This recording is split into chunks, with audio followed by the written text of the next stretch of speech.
Selamat pagi Bapak Ibu sekalian. Bersama-sama kita di GKI Kranggan bersama-sama dengan Penatua, Majelis, Pendeta, kita menyelenggarakan yang disebut sebagai PTJ. PTJ saya sampai lupa singkatannya apa tuh Pak Soni PTJ. Pelatihan Pendidikan Teologi Jemaat. Pendidikan. Pendidikan Teologi Bisa. Jemaat. Waduh, jadi kayak bikin STT kita Pak Wisnu ini. Tapi itu kan kalau STT kalau di kampus, ini untuk jemaat. Jadi yang bisa dipraktekkan, yang bisa dipahami untuk jemaat, gitu ceritanya. Dan PTJ 1 ini kalau dilihat-lihat tidak terasa, buat komplat sih terasa, kalau yang lain mungkin nggak terasa. Sudah angkatan kelima. Wah, angkatan kelima loh Pak, berarti sudah ada 5 angkatan belajar bersama-sama mengenai teologi. Dan kalau pengalaman pribadi saya dulu ikut PTJ dari cuma duduk-duduk, dengar-dengar, kadang nanya gitu ya. Atau keseringan nanya, makanya saya jadi moderator sekarang supaya nggak banyak nanya. Saya nggak tahu kenapa saya dikasih moderator sama Kak Petra. Supaya nggak banyak nanya mungkin. Habis itu saya jadi masuk ke komisi pelatihannya, bersama-sama bikin PTJ itu, dan akhirnya sekarang malah jadi penatua pendampingnya di komisi pelatihan. Jadi berproses bersama lewat teologi jemaat ini. Sekali lagi terima kasih juga Pak Pendeta Wisnu yang sudah hadir di PTJ pertama nih Pak, dari PTJ dari nanti 12, ini PTJ yang pertama. Jadi menarik sekali. Ini mengawali ya. Katanya kan harus do it right from the first time. Wah, kita harus lakukan dengan benar dari awal. Nah,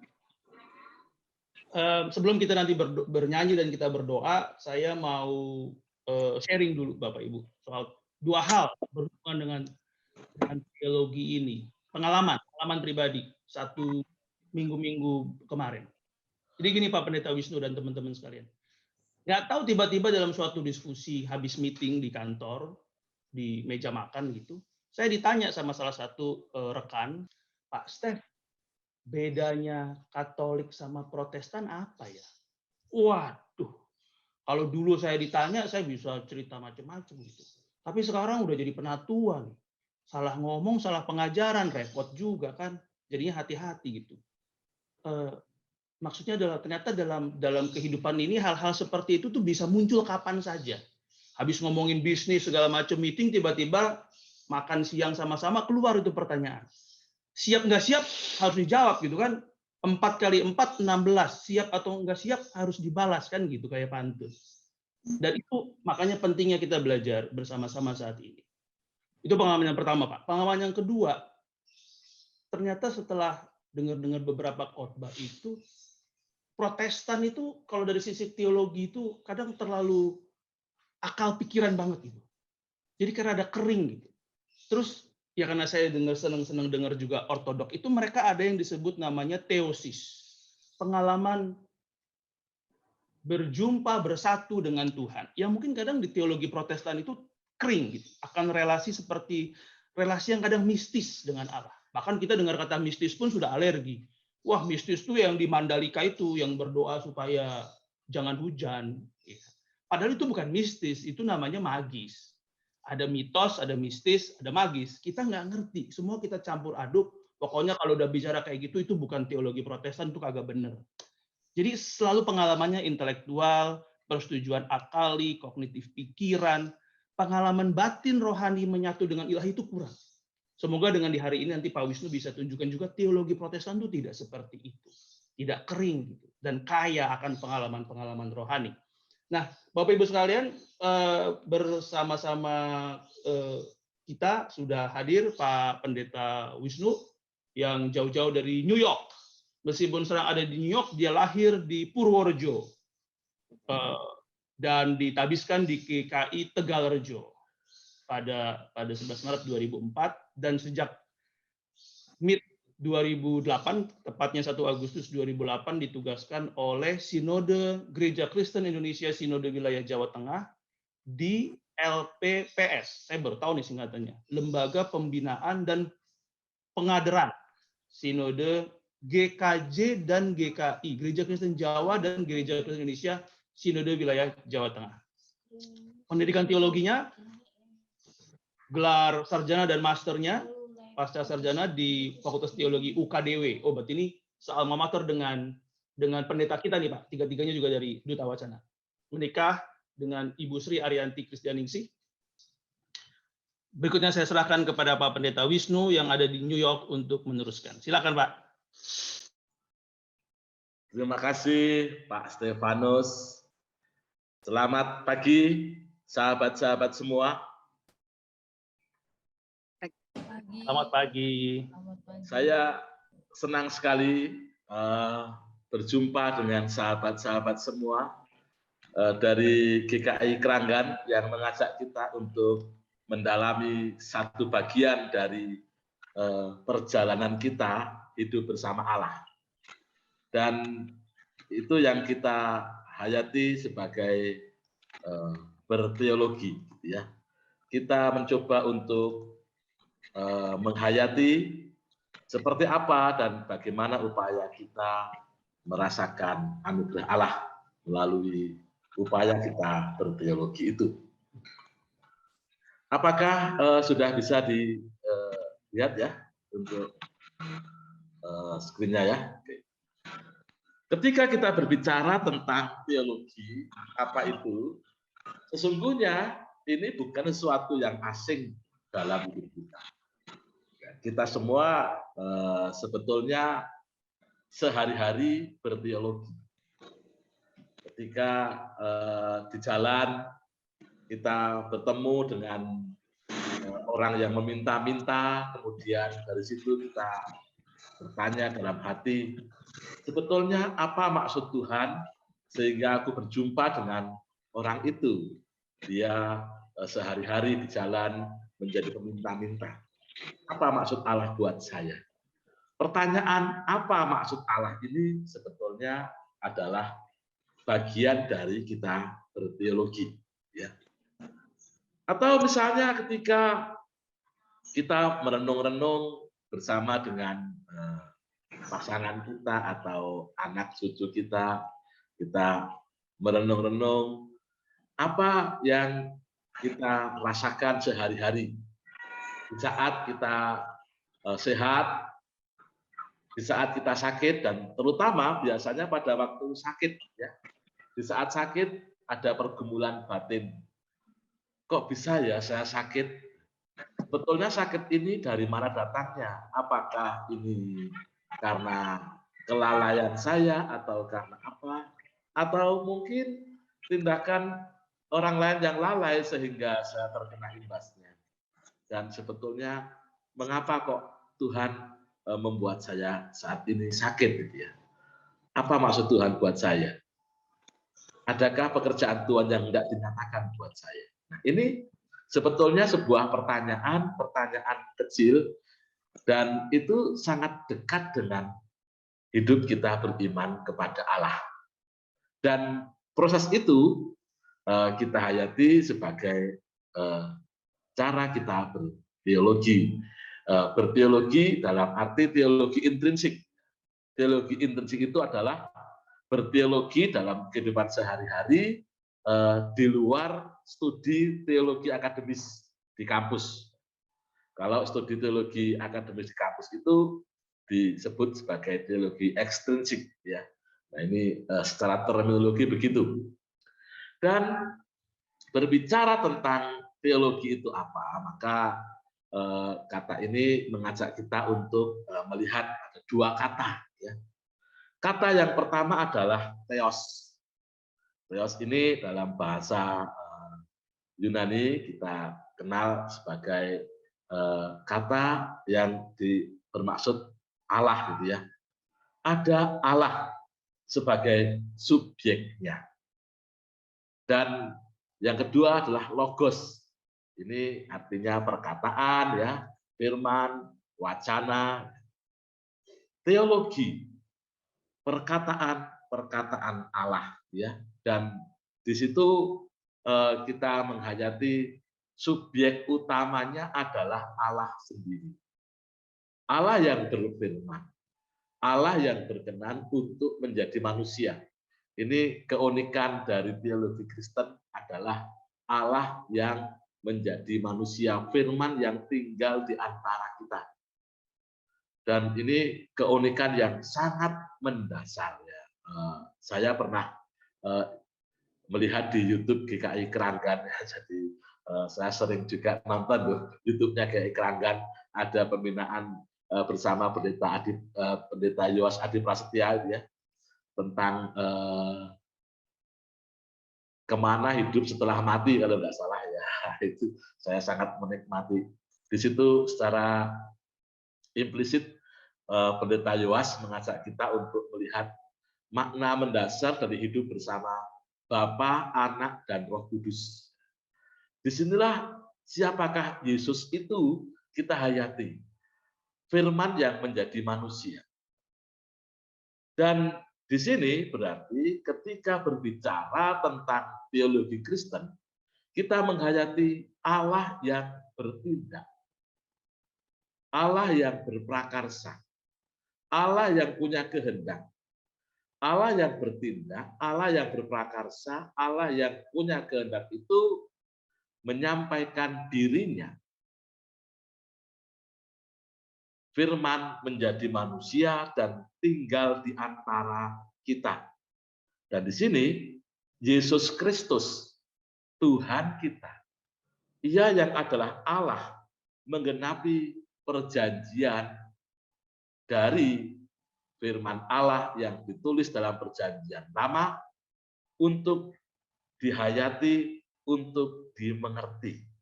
Jadi di sini berarti bahwa ilmu teologi memperhatikan bagaimana firman Allah. Alkitab menjadi bagian yang tidak bisa dipisahkan. Dan itu bagian yang kuat untuk dihayati sebagai pijakan permenungan kita. Ada pengalaman-pengalaman hidup sehari-hari dan firman Tuhan menerangi pengalaman-pengalaman kita. Maka ada seorang teolog bernama Karl Rahner, beliau mengatakan bahwa teologi merupakan ilmu tentang iman. Iman, kalau kita menghayati dari kata aman, ya, kalau istilah kita dalam orang Muslim mengatakan amanu, orang yang beriman itu akan aman karena punya pegangan yang kuat. Ada dasar yang menjadikan dirinya mampu melihat, menghayati, mengalami siapa yang diimaninya, siapa yang diyakini. Jadi, menurut Rahner, teologi merupakan ilmu tentang iman. Dan ilmu ini merupakan penegasan dan penjelasan logis dan metodologis dengan metode-metode tertentu. Jadi kalau sebagai ilmuwan ada metode-metode berteologi yang digunakan untuk mengulas, membahas mengenai wahyu ilahi yang diterima dan dimengerti dalam iman. Jadi, maka ketika kita berteologi, kita belajar tentang teologi seperti dalam PTJ kita ini, pendidikan teologi jemaat. Di sini kita berupaya untuk menghayati. Jadi namanya penghayatan itu menggunakan nalar, menggunakan hati, juga nantinya mengarah pada tindakan kita. Ada 3, head, heart, hand. Ya. Jadi head itu pikiran kita, heart itu hati kita, hand sebagai tindakan-tindakan kita. Iman itu holistik. Iman menyangkut dimensi-dimensi seluruh kehidupan.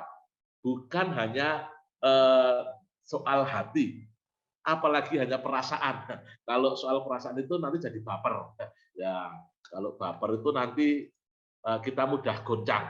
Jadi orang yang mengatakan beriman namun tidak dengan metode atau metodologi di mana hati berpadu dengan pikiran, maka akan menjadikan orang-orang mudah baper. Kalau baperan, maka begitu menggebu-gebu pada awalnya, kemudian ketika berjumpa dengan masalah, selanjutnya hilanglah imannya. Ya. Maka kalau kita sering lihat di YouTube itu ada kisah-kisah orang yang meninggalkan Tuhan, itu kan baper-baperan semua sebetulnya itu ya. Jadi saya kadang-kadang kalau melihat itu dari aspek manapun ya, baik orang yang eh, beralih ke keyakinan Kristen atau sebaliknya itu ketika ditambah dengan baper-baperan, nah itu belum lengkap karena itu akan mudah digoncangkan. Ya. Jadi teologi merupakan ilmu tentang iman dan ilmu ini merupakan penegasan dan penjelasan logis.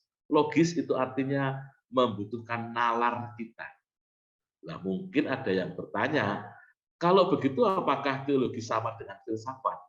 Beda ya. Metodologi bekerjanya beda ya.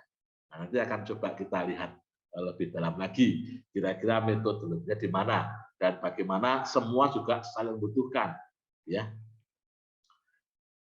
Dan di sini metode yang digunakan adalah untuk kita mencoba menalar wahyu ilahi. Karena manusia dikaruniai oleh Tuhan akal budi. Maka akal budi itu juga dimanfaatkan untuk menalar wahyu ilahi yang sudah dianugerahkan, yang diterima oleh manusia dan dimengerti dalam iman. Ya, kembali lagi pada iman. Penalaran kita tentang wahyu ilahi itu nantinya juga mengarah kepada hidup beriman. Jadi kalau kemudian kita berteologi namun kehilangan iman, nah itu berarti alur berteologinya masih bundet. Bundet itu apa ya kalau bahasa Indonesianya itu ya pokoknya bulet-bulet lah ya. Itu akhirnya orang menjadi tersesat gitu ya.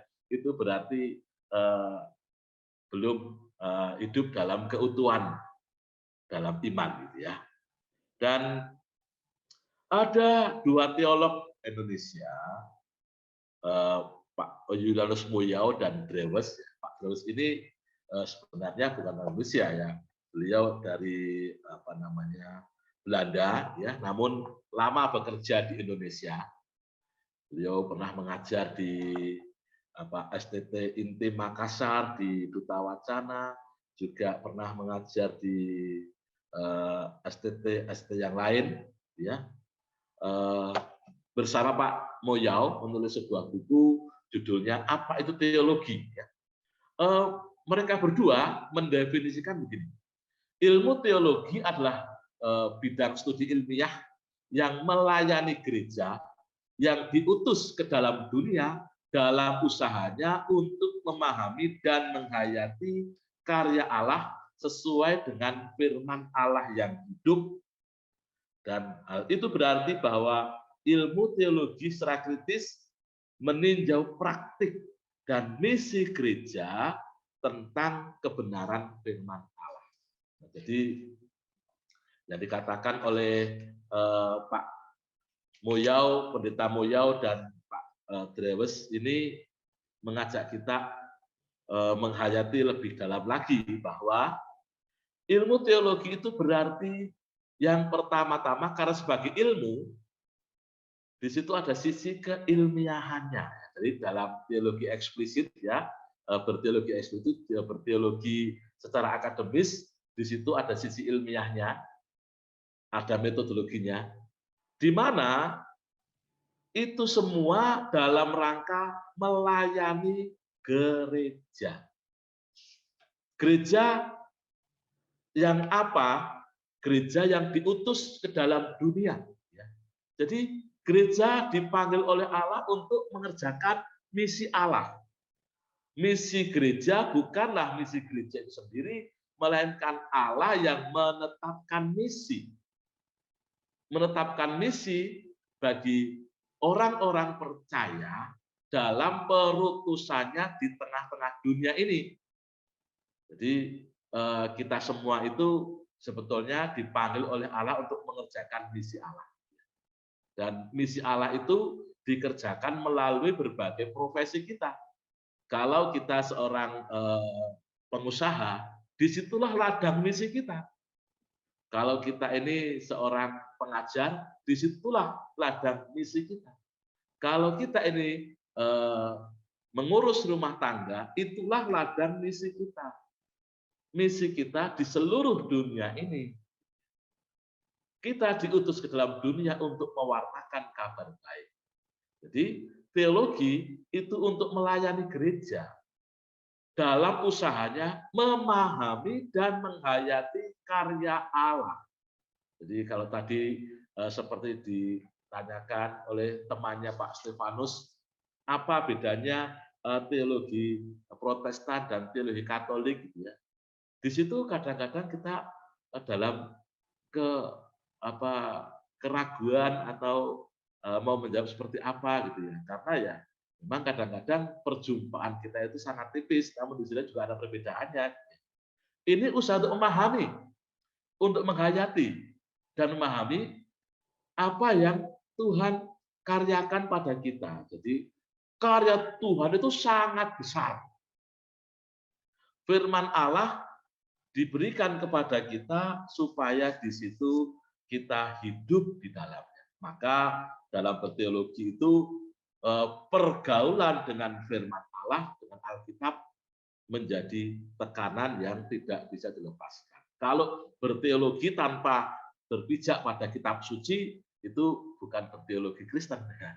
Ya. Maka teologi harus berpijak pada kitab suci. Kitab suci di dalam penghayatan kita, di dalam pengalaman kita bersama firman Allah. Dan berteologi juga berarti pergumulan kita, pergulatan kita yang hendak memberitakan cinta kasih Allah. Maka berteologi yang utuh itu juga terkait dengan cinta kasih yang Tuhan nyatakan pada kita untuk dibagikan kepada dunia. Dan di situ nanti ada sisi-sisi kehidupan yang utuh. Maka dalam berteologi kita menghayati bahwa Bapa bertindak bersama Yesus Kristus dalam persekutuan Roh Kudus melalui Alkitab dan manusia merespon dengan iman. Nah ini ada prakarsa Allah. Allah yang bertindak. Nah ini maka kita menghayati teologi kita itu adalah teologi trinitaris, yaitu Allah Bapa, Anak, dan Roh Kudus yang berkarya. Dia adalah Allah yang mencintai, Allah yang melibatkan kita, dan kita mengalami, menghayati semua itu melalui Alkitab. Jadi Alkitab menjadikan kita bisa merespon tindakan Allah dengan iman. Dengan keyakinan bahwa kita yakin ada Allah yang beserta dengan kita. Sang Immanuel itu terus-menerus bertindak dalam kehidupan kita tanpa batas ruang dan waktu, dan kita diundang ikut ke sana. Maka di sini iman itu menjadikan kita menemukan jawab. Ada dua tokoh yang saya kutip. Yang pertama Agustinus. Agustinus mengatakan credo ut intellegam non intellego ut credam. Saya percaya supaya saya mengerti, bukan saya mengerti supaya saya percaya. Nah ini memang kalau kita kaitkan dengan misteri Trinitas, Bapa, Anak, dan Roh Kudus, itu kan sebuah misteri yang tidak pernah bisa dipecahkan oleh manusia dengan pengertiannya. Namun, bukan berarti semua itu tidak bisa dinalar karena kita sudah percaya. Jadi, saya percaya supaya saya mengerti. Percayalah maka engkau akan mengerti.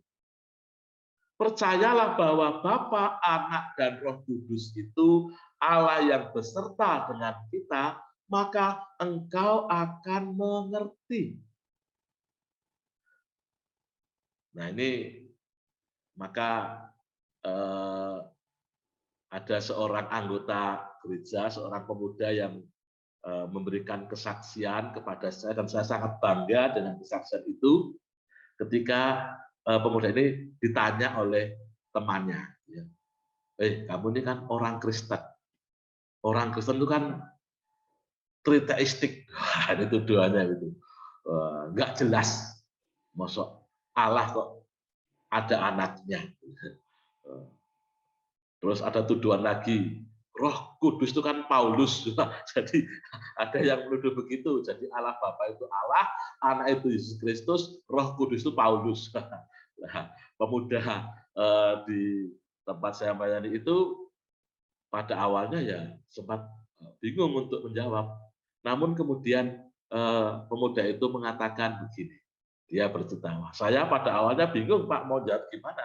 Namun kemudian saya ingat bahwa Trinitas itu bisa dimengerti kalau kita beriman. Maka dia mengatakan begini, saya beriman kepada Bapa, Anak, dan Roh Kudus sebagai Allah yang penuh cinta dan saya ini dicinta oleh Tuhan. Karena saya dicinta oleh Tuhan, maka saya wajib mencintai semua orang, termasuk yang membenci saya. Wah, itu luar biasa. Bagi saya itu sebuah jawaban yang berangkat dari pengalaman imannya bersama Tuhan. Dan itulah credo ut intellegam yang dikatakan oleh Anselmus, fides quaerent intellectum. Iman itu akan mencari pengertian. Dan ini senada dengan yang dikatakan oleh Tuhan Yesus, kita itu adalah murid. Sampai kapan kita menjadi murid? Ya seumur hidup kita. Seterusnya. Sampai selama-lamanya kita ini murid. Gurunya siapa? Guru agung kita, Yesus Kristus. Tuhan kita. Kita tetap murid. Selalu menjadi murid. Karena itu, ikutilah Sang Guru Agung, dengarkanlah Dia. Jadi, maka kita menghayati yang dikatakan oleh Agustinus, credo ut intellegam, non intellego ut credam. Bukan saya mengerti supaya saya percaya. Nah, ini bedanya teologi dengan filsafat, ya. Dalam filsafat itu kan pertama adalah intellegam, ya. Nalar dulu, nalar mencari jawab, mencari pengertian. Dan semua itu saling membutuhkan sebetulnya, ya. Tidak bisa kemudian mengatakan kita itu anti filsafat, ya. Tidak juga, karena sebetulnya dalam perjumpaan Alkitab dengan dunia filsafat itu ya selalu ada perjumpaan seawalnya. Dan Alkitab selalu menjawab, memberikan jawaban yang pasti bahwa Kristuslah jalan kebenaran dan hidup kita. Ya, itu menjadi sumber dari upaya kita berteologi. Dan di sini maka teologi berangkat dari wahyu ilahi. Wahyu ilahi, firman yang menjadi manusia. Wahyu ilahi itu kemudian dijabarkan dengan metodologi, dengan akal budi kita. Sehingga dari situlah wahyu ilahi menjadi ajaran.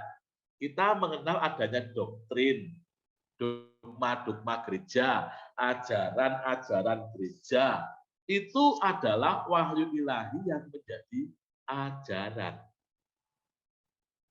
Kita mengenal adanya pengakuan iman rasuli, pengakuan Nisia Konstantinopel, itu juga adalah wahyu ilahi yang menjadi ajaran. Jadi kalau setiap hari Minggu kita mengucapkan bersama dengan umat Tuhan di sepanjang segala masa dan tempat, pengakuan iman rasuli, aku percaya kepada Allah, Bapa yang Maha Kuasa, Khalik langit dan bumi dan seterusnya. Itu adalah wahyu ilahi yang menjadi ajaran. Dan itu kalau dijabarkan lagi ya menjadi katekisasi kita, ya maka pembinaan pendidikan teologi jemaat ini adalah upaya kita untuk menghayati wahyu ilahi yang menjadi ajaran. Karena apa? Karena Tuhan beri kepada kita akal budi. Wahyu ilahi juga menjadi sejarah, menyejarah dalam kehidupan kita. Kalau kita tahu sejarah, maka kita akan menjadi orang-orang yang bijaksana. Ya, maka kalau dalam juk di kampung saya itu, orang yang tahu sejarah itu dikatakan orang yang dolane adoh. Dolane adoh itu apa ya? Ya mainnya jauh, ya, jauh kemana-mana sehingga tahu mana-mana dan punya pengalaman dan tidak mudah menghakimi itu benar atau salah menurut perspektifnya sendiri. Ya, itu karena sejarah. Nah, tadi saya senang tadi katakan Pak Stefanus itu kita mesti juga harus tahu apa itu mistik dan bagaimana seperti itu kan karena memahami kesejarahan. Bagaimana gereja ortodoks menghayati upaya penyatuan dengan Tuhan, dengan jalan mistik, dengan jalan cinta, itu karena kita memahami sejarah. Wahyu ilahi juga menjadi pengalaman batin, ya, dalam hidup kita menjadi sumber inspirasi yang meneguhkan, menjadi motivasi yang kuat untuk kita melakukan tindakan-tindakan yang adil, tindakan-tindakan yang jujur, tindakan-tindakan yang setia dengan karakter luhur. Itu wahyu ilahi. Dia juga memberikan pencerahan kepada kita. Ada kalanya hidup kita itu dalam situasi suram, dalam kemandekan, gitu ya. Kita terpuruk. Setiap orang punya pengalaman itu. Mungkin ada yang berpikir, wah, anak pendeta hidupnya tidak akan pernah mengalami pergumulan sehingga terpuruk. Semua orang sama. Pendeta, penatua, semua anggota jemaat, semua orang juga punya pergumulan yang sama. Kemarin ada seorang pemuda juga tanya, Pak, lah kalau kita dengan orang beragama lain yang nggak ikut Yesus, sama-sama punya pergumulan, terus apa bedanya kita ini dengan mereka, gitu ya, dengan orang-orang itu? Saya senang dengan pertanyaan itu karena ini menunjukkan eksistensi diri, pengalaman imannya. Saya mengatakan, kalau kita percaya Yesus sebagai jalan keselamatan dan hidup, maka kita akan menjalani setiap pergumulan kita bersama Yesus. Ia Allah yang turut menderita. Ia Allah yang merasakan kesakitan kita.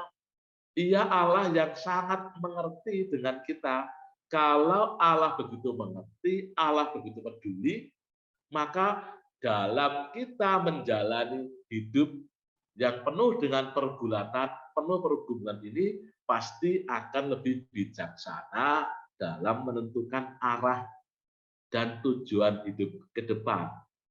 Inilah yang membanggakan hidup bersama Yesus. Itulah wahyu ilahi yang memberikan pencerahan dan pasti akan membawa perubahan. Nah, dari sini maka secara metodologis ada cabang-cabang ilmu teologi yang secara umum ini seperti ini. Kalau mau dibuat cabang-cabang lagi akan lebih panjang, lebih banyak. Ya. Ada teologi biblika, ini mengulas kitab suci, ya, perjanjian lama, perjanjian baru, ya. Ada upaya untuk melakukan penafsiran, pendalaman, dan ada begitu banyak metode untuk melakukan kajian terhadap Alkitab. Itu semua sah, ya.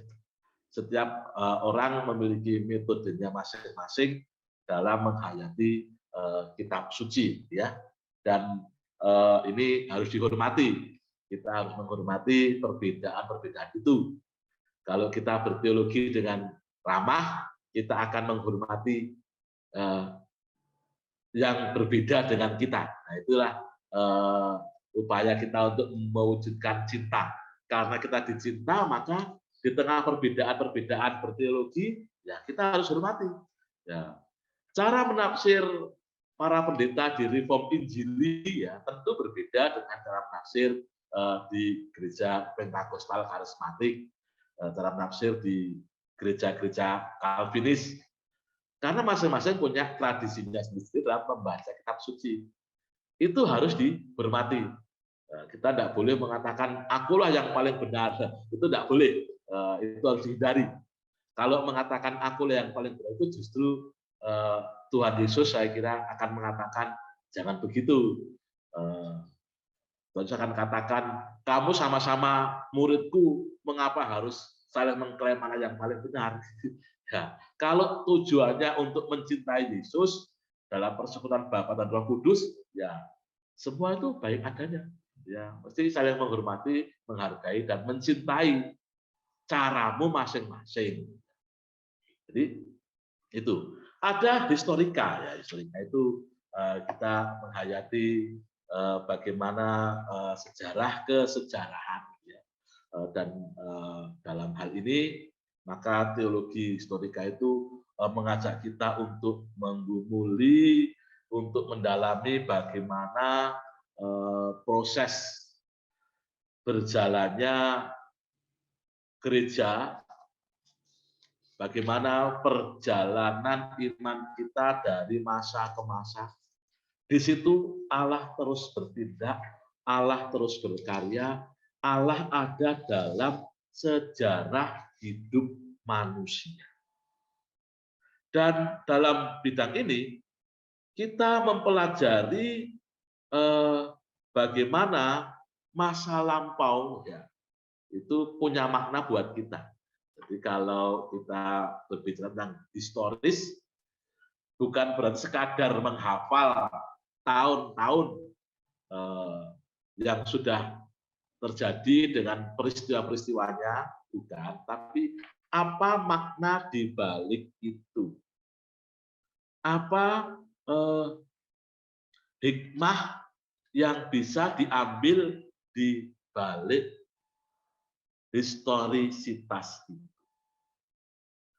Dengan menelusuri dan mengerti berbagai tradisi, berbagai sejarah, kita menjadi pribadi yang dewasa. Itu maka ada sisi historika dan menjadi penting sebab dari sana kita akan mendapat inspirasi. Cara pandang kita akan menjadi lebih luas. Ada kemudian praktika. Praktika, ya, dari kata praktik ya praktis, praksis ya. Praktika itu adalah cabang ilmu teologi yang mengajak kita untuk menghayati bagaimana tindakan-tindakan kita dalam iman kepada Allah melalui praktik sehari-hari yang berpraksis, di mana antara teori dan praktik itu berkelindan satu sama lain. Apa saja yang dipelajari dalam praktika ini? Ada misalnya liturgika, cara kita berliturgi. Apa yang kita hayati tentang liturgi kita, apa keunikannya, ya, itu liturgika. Ada homiletika, ilmu tentang bagaimana kita menyampaikan ajaran melalui khotbah, ya, homiletika, ya. Dan di situ kita mencoba untuk menghayati apa perbedaan khotbah dengan orasi, apa perbedaannya dengan motivator dan sebagainya. Itu praktika. Ya. Ada apa namanya poimenika. Kata poimenik itu gembala, penggembalaan. Orang juga mengatakan itu sebagai upaya pendampingan pastoral. Ya. Itu bidang praktika. Pembangunan jemaat. Bagaimana gereja hadir di tengah-tengah dunia yang terus-menerus berubah. Dan gereja terus-menerus dapat menyampaikan kabar baik dari Allah melalui karya. Hidup yang intim dengan Allah, hidup yang hangat dalam persekutuan, dan keluar menjadi berkat. Itulah pembangunan jemaat. Ini cabang praktika. Praktika juga menyangkut pendidikan agama Kristen, kemudian juga di situ bagaimana diakonia dikerjakan. Jadi praktika itu mengajak kita untuk menghayati bagaimana kehidupan sehari-hari dalam perutusan kita kepada Allah. Itu cabang teologi praktika.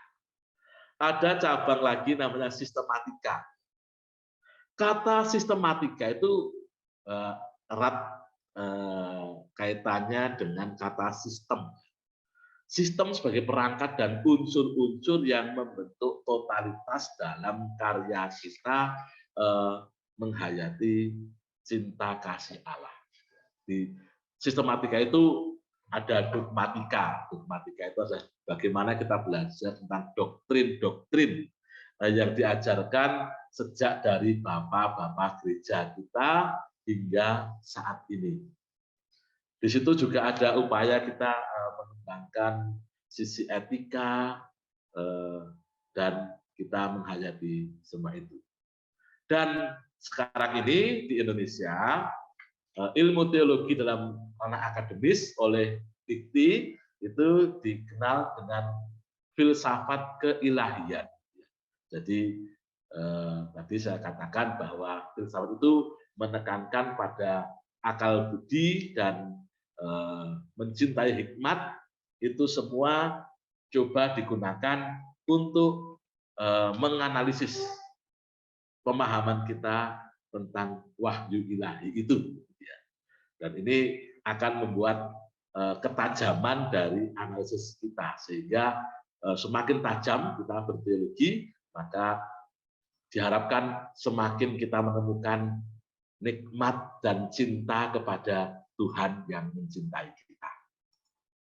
Dan di sini mungkin ada yang bertanya, apa kaitan antara teologi dan spiritualitas?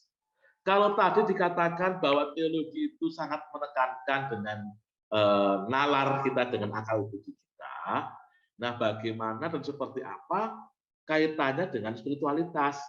Apakah dipisahkan atau bagaimana kita menjadikan keduanya, yaitu teologi dan spiritualitas, sebagai satu dinamika yang dapat memberkati kehidupan kita. Yang pertama-tama saya ingin mengajak kita melihat apa itu spiritualitas. Richard O'Brien dia mengatakan begini, spiritualitas berkaitan erat dengan pengalaman bersama Allah dan transformasi kesadaran kita dan kehidupan kita sebagai pengalaman. Ini kata Richard O'Brien. O'Brien menekankan di sini tentang spiritualitas dari kata spiritus, ruah, nafas Allah, gitu ya. Dan di situ Allah yang menyatakan nafas ilahinya itu mengajak kita untuk mengalami Allah. Sebagai pengalaman, ini kita diajak untuk merasakan. Jadi pengalaman itu terkait dengan apa yang kita rasakan. Nah, apa itu pengalaman yang membuat kita bisa merasakan? Nih, saya minta maaf ya. Ini air putih. Ya. Air putih ini kalau dinalar dengan logika, kita tahu air putih ini apa, gunanya apa. Nah, seperti apa itu dengan akal budi kita. Akal budi belum kita rasakan secara utuh. Maka pengalaman itu begini. Nah, ini saya minum. Nah, seger, enak. Nah, setelah saya minum ini pengalaman. Ya. Pengalaman itu yang saya rasakan. Nah, ini jadi saya tuh mau minum. Tapi ini menjadi contoh buat kita. Ini pengalaman. Pengalaman tentang Tuhan juga sama. Kalau dengan akal budi kita, maka kita menalar Tuhan. Namun kalau itu pengalaman bersama Tuhan, ini Pak Separu juga ikut-ikut, dia minumnya kopi. Saya air putih saja. Ya, jadi silakan Bapak Ibu sambil dinikmati saja diminum ya. Ya, jangan sungkan-sungkan, tidak apa-apa ya. Jadi sebagai sebuah pengalaman ini akan kita dalami, dan seperti tadi ada fides quaes intellegam, itu nantinya sampai pada kesadaran kita. Kesadaran itu akan mengubah atau mentransformasi kehidupan kita. Nah, itulah pengalaman kita bersama Allah dari pengalaman. Dan maka ada seorang bernama Philip Sheldrake, dia mengatakan, pengalaman berkenaan dengan bagaimana seseorang secara pribadi meyakini tradisi iman tentang Tuhan, tentang manusia, ciptaan, dan relasi. Kemudian mewujudkannya dalam ibadah. Nilai yang mendasar, gaya hidup. Maka, kata Sheldrake, spiritualitas itu adalah keutuhan hidup yang terkait dengan kesadaran relasi bersama Tuhan di dalam Kristus Yesus melalui hadirnya Roh Kudus di dalam komunitas orang percaya. Jadi kalau kita menambahkan dari Richard O'Brien dan dari Philip Sheldrake ini, kita menemukan bahwa dalam spiritualitas kita berpijak pada keyakinan tentang Tuhan. Kita meyakini keyakinan kita tentang manusia sebagai sesama ciptaan Tuhan yang indah, yang diciptakan dengan sungguh amat baik. Kita meyakini ciptaan Tuhan juga sama, diciptakan oleh Tuhan dengan sungguh amat baik. Dan di situ kita berelasi. Relasi itu secara ekspresif kita wujudkan dalam ibadah. Jadi ekspresi kita, ibadah itu sebagai ekspresi iman kita kepada Allah. Dan dari situ kita mengembangkan nilai-nilai yang mendasar dengan gaya hidup kita sebagai orang-orang yang mengalami Tuhan. Itulah yang dimaksud dengan spiritualitas. Jadi di sini ada keutuhan terkait dengan kesadaran kita dalam relasi bersama Tuhan yang kita alami dalam Kristus Yesus. Jadi dengan begitu, spiritualitas Kristen mengarahkan pengikut Kristus untuk hidup lahir batin dalam kehadiran Allah. Terarah pada damai sejahtera Allah di tengah pergumulan, pengharapan, dan penderitaan di dunia ini. Maka check up spiritual ini menjadi bagian yang penting buat kita, supaya kita makin mencoba mengalami siapa Tuhan dalam hidup kita. Dan check up itu biasanya akan mengajak kita untuk melihat sekarang ini seperti apa penghayatanku, pengalamanku tentang Tuhan. Apakah aku diarahkan untuk hidup lahir batin bersama Yesus?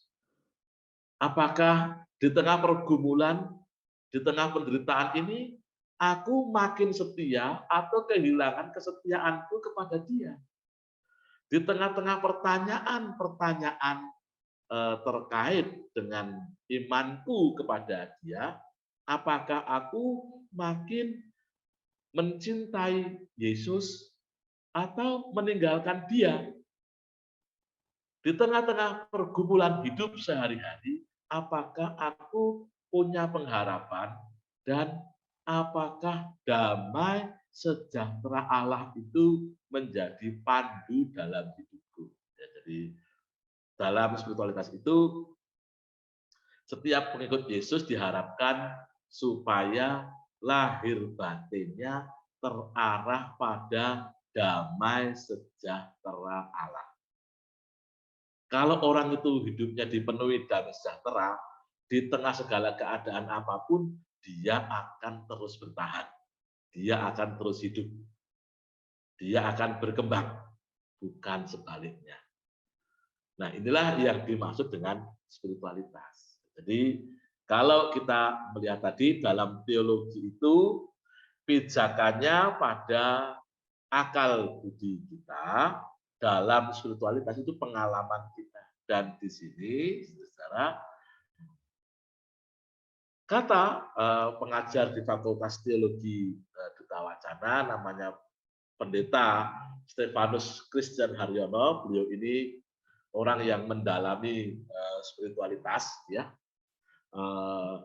menyimpulkan, ya, teologi membutuhkan spiritualitas untuk mengingatkan perihal pengetahuan tentang Allah sejati dalam hati pikiran yang seimbang.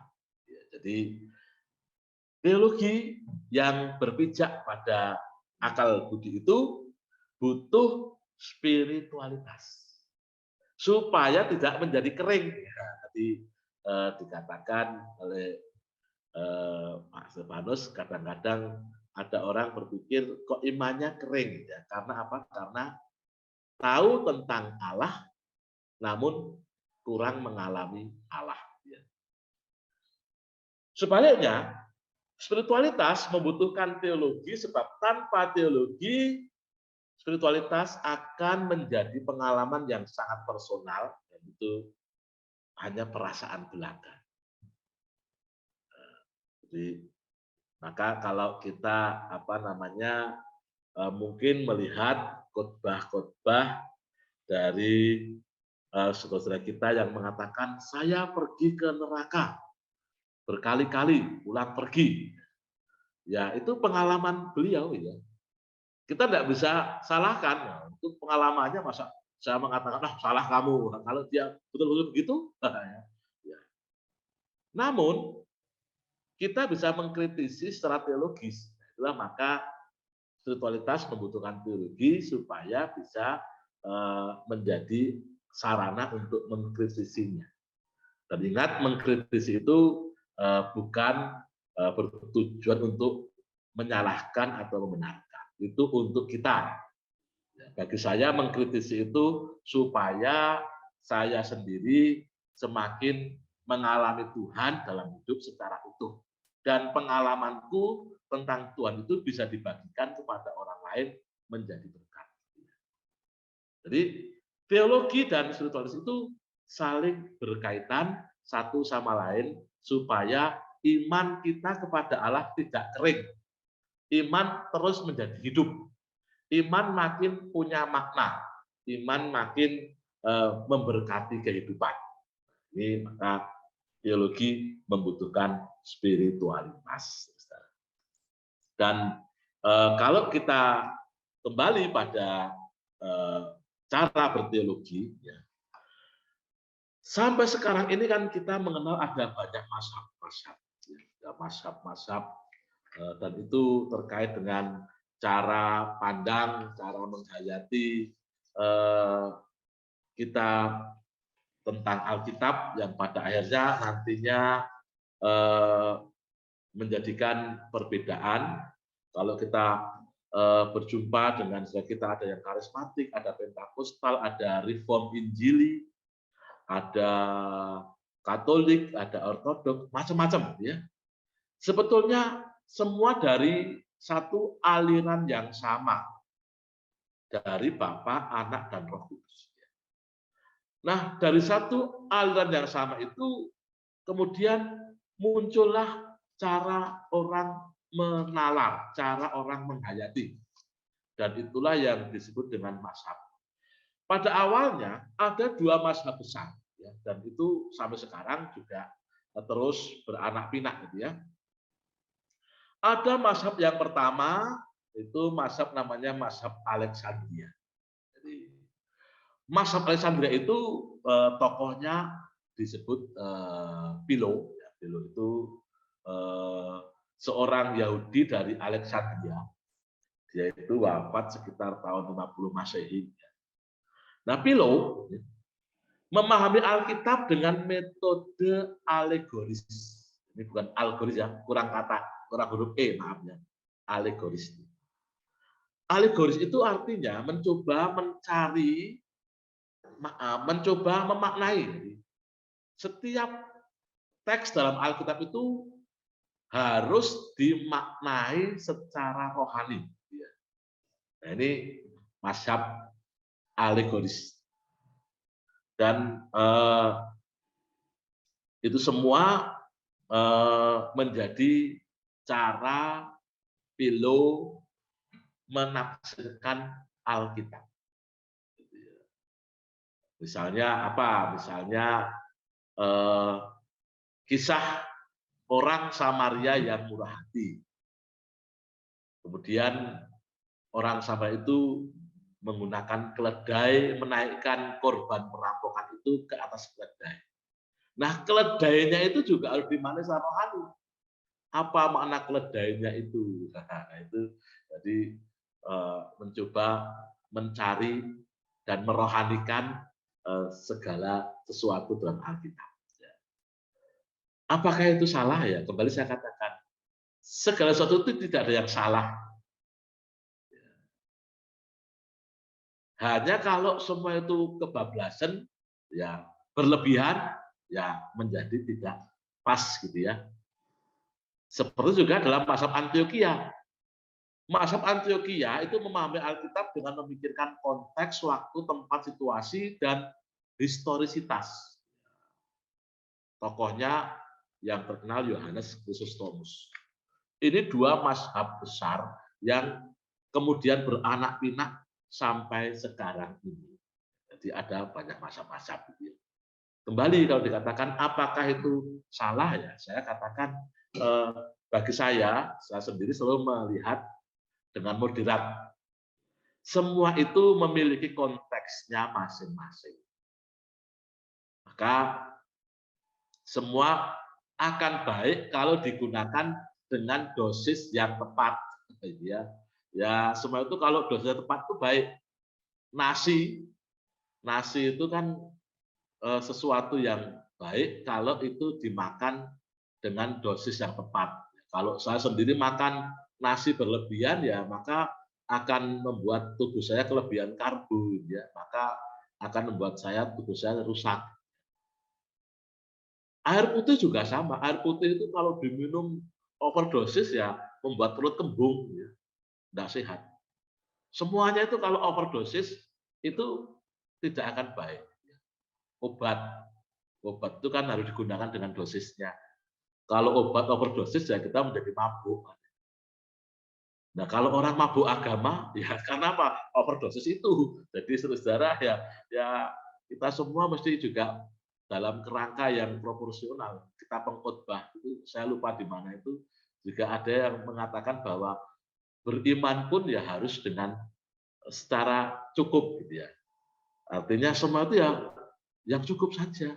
Kalau semua itu overdosis, ya kita menjadi mabuk. Termasuk dalam metode alegoris. Metode alegoris itu kalau overdosis ya nanti semua terus dicari-carikan, semua harus rohani gitu ya.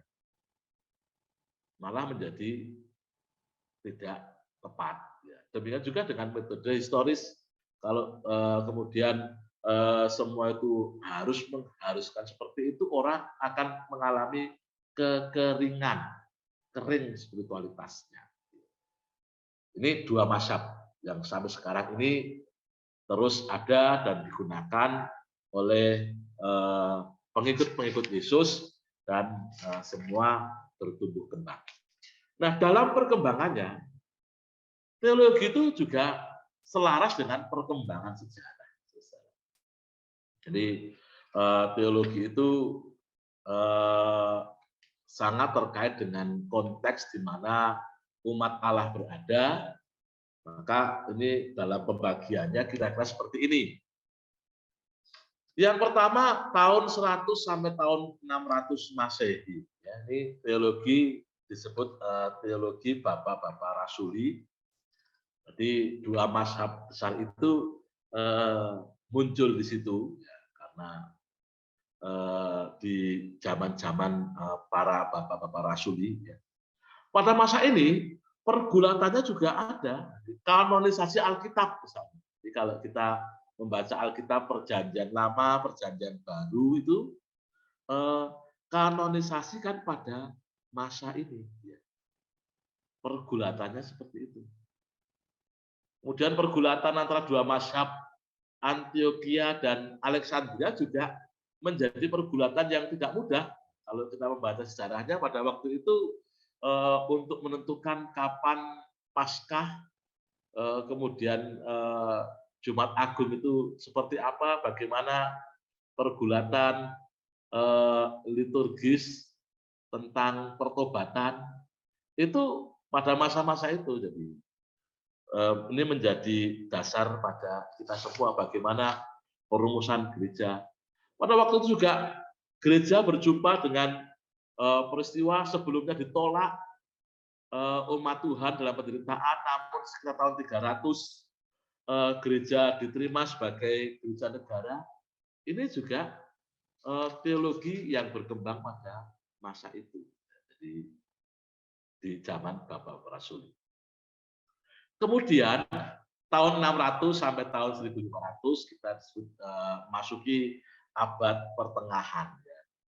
Pergumulannya juga berbeda ya pada masa ini.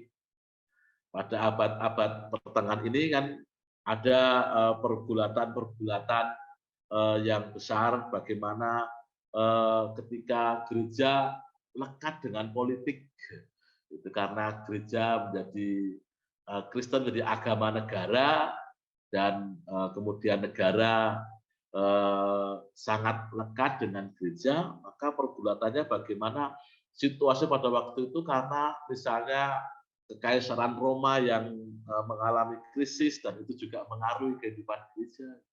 Ketika Islam mulai berkembang, bertumbuh, dan di situ penyebaran besar-besaran, bagaimana ketika sebagian besar kekristenan di Afrika Utara lenyap berganti menjadi Islam karena situasi politik pada waktu itu. Islam yang berkembang sampai di Cordoba, Spanyol, Prancis, dan sebagainya. Itu gereja juga bergulat, bergumul dengan luar biasa. Tidak mudah. Teologi pada waktu itu dalam situasi yang luar biasa, dan terjadi perpecahan antara gereja barat dan gereja timur pada tahun 1100. Itu juga menjadi pergulatan yang tersendiri. Nah, selanjutnya tahun 1500 sampai 1700 ketika reformasi gereja, ketika Martin Luther menyampaikan reformasi dengan sola fide, sola gratia, sola scriptura, karena pada waktu itu kan ada situasi di mana gereja dalam penyimpangan, ya. Karena ingin membangun gereja, kemudian menjual indulgensi dengan aflat, terjadilah reformasi gereja. Bagaimana kemudian lahir para reformator, dan Yohanes Calvin yang kemudian menjadi bapak kita. Jadi karena kita GKI, itu kan akar-akar spiritualitasnya, akar-akar mengerejanya itu berakar dari Calvinisme. Dan tadi pernyataan dari Pak Stefanus menarik. Mengapa kadang-kadang kita itu dalam menggereja kemudian menekankan akal budi kita sangat kuat, ya. Ini karena pengaruh pada masa itu masih melekat pada kita. Pada zaman reformasi itu teori akal budi menjadi primadona, ya. Sehingga karena akal budi menjadi primadona, maka semua harus dinalar. Dan karena itulah maka pijakan pada akal budi, pada pengetahuan menjadi kuat sekali. Dan ini akar-akar itu masih dirasakan hingga sampai saat ini, karena bagaimanapun kita adalah anak kandung dari gereja Calvinis. Jadi tahun itu terjadi pemisahan antara gereja Protestan dan gereja Katolik. Selanjutnya tahun 1700 sampai tahun 1960 ini disebut dengan teologi memasuki zaman modern, ya. Ketika gereja berjumpa dengan perkembangan-perkembangan, dan ketika imperialisme juga terjadi dan teologi juga berkembang dengan adanya pietisme, ya, pietisme yang mengajarkan kesalehan pribadi, dan itu mempengaruhi dinamika berteologi, dan dari situlah pekabaran Injil terjadi. Jadi pada masa-masa ini kan kemudian pekabaran Injil dilakukan oleh para sendeling. Mereka orang-orang yang memiliki keterpanggilan jiwa untuk menyampaikan berita sukacita, kabar baik ke seluruh dunia. Jadi ketika kemudian terjadi imperialisme, para sendeling mendompleng itu ya ikut berjalan dengan kapal-kapal untuk pergi ke seluruh dunia memberitakan Injil. Dan dari situlah maka kita lahir, kita ada. Jadi pietisme yang menekankan pada kesalehan itu juga memiliki jasa hingga lahirlah Gereja Kristen Indonesia, HKBP, HKI, GBIB, Gereja Kristen Jawa, dan sebagainya. Itu terkait atau jasa dari adanya semangat spirit pietisme, pekabaran Injil. Dari situ juga kita Indonesia terberkati. Nah, jadi kadang-kadang kita melupakan sejarah, ya, dan mencoret jasa dari pekabaran Injil yang mencerdaskan dan menyehatkan Indonesia. Dirintisnya sekolah-sekolah di Indonesia itu sebetulnya sangat dekat dengan gerakan para sendeling yang memberitakan Injil melalui sekolah, rumah sakit, dan gereja. Dan ini gereja Calvinis sangat kuat dengan itu. Ada namanya 3 tungku. 3 tungku itu adalah sekolah, rumah sakit, dan gereja. Jadi kalau sahabat-sahabat ke Jogja, di sini ada namanya Rumah Sakit Bethesda. Itu didirikan tahun 1897 oleh Dr. Scrurer. Dr. Scrurer itu adalah seorang pendeta sekaligus dokter. Dia berteologi dengan menyehatkan.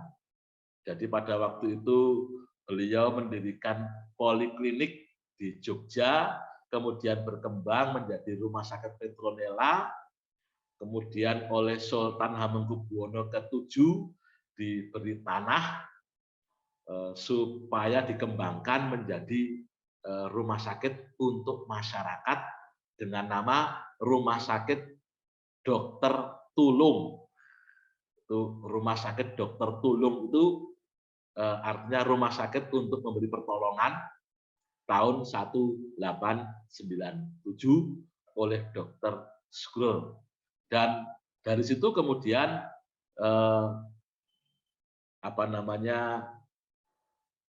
Muhammadiyah, Perserikatan Muhammadiyah meniru dengan blueprint dari Rumah Sakit Bethesda, dari sekolah-sekolah sending, sehingga Kiai Haji Ahmad Dahlan itu ceritanya setelah berguru dari para sendeling mendirikan sekolah-sekolah dan rumah sakit Muhammadiyah.